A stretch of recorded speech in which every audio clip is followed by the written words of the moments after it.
players. From the outside, Collison stumbles, and then all over him, Donnie Scott. I know you mentioned before you like this game, although he gets beat here for the first goal.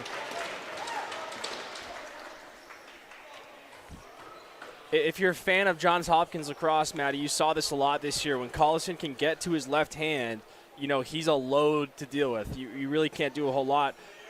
15, 25 seconds of really good defense here, and then once he gets going downhill, you just got to hope that you get a save. There's not a whole lot you can do. Here, Matty, is Donnie Scott, the low man for Orangeville. He's got the decision to make. If he's got to try to get up to Palmer or also not let the cross crease go. But you still have to respect the outside shot that any of those three can do, especially Willem Firth at any time. I did say in the last power play, you know, maybe you got to not look so much for the cross crease stuff and just shoot it. A good little double pick by Collison. That's one thing the size helps with the picks as well. And then, you know, I wish we had a different angle of that because that looked like it went pretty much perfectly into the bottom left corner. But the defense has come to play. I was just going to say very underrated part of their game because of how good the offense is, including that man right there, Matt Collison.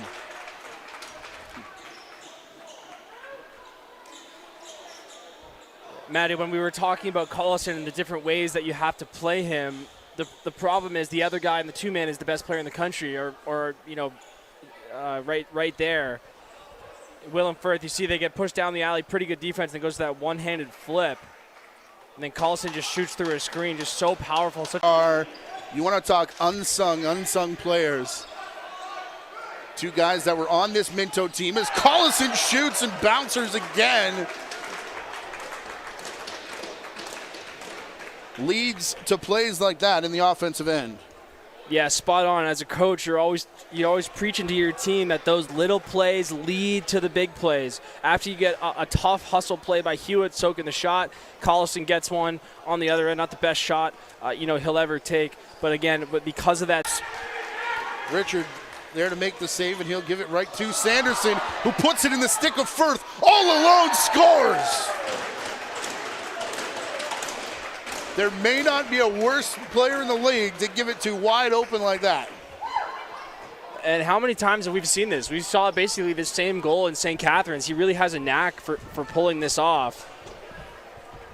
I mean, this is what great players do. This is sick. There's no other way to say it. Sanderson actually had a good defensive possession. Goes for the floater. Firth gets it right at the top of his jump. Fake, fake, fake. Over Richards. The old triple deke there from Mighty Ducks. Two-man advantage here for Orangeville. Look at the pass there. Oh, McPherson.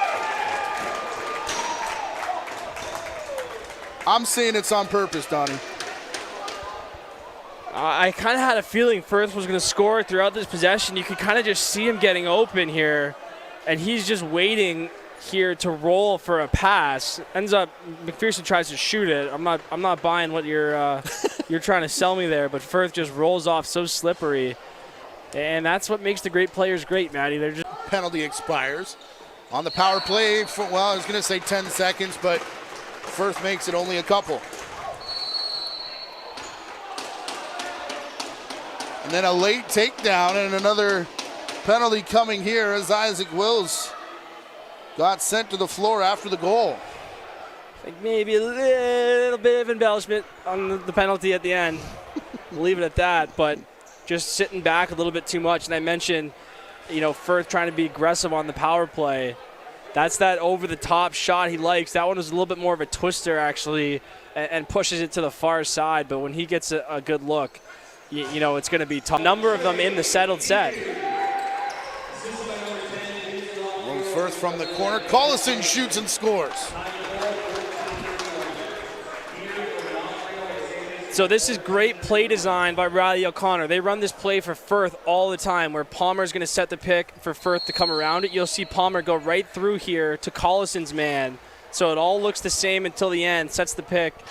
Not actually the most effective pick in the world because Collison's kind of way back, but it doesn't matter. He's got time to step into it. He can never able to give that lead back. Palmer down in the corner, 5 on the clock.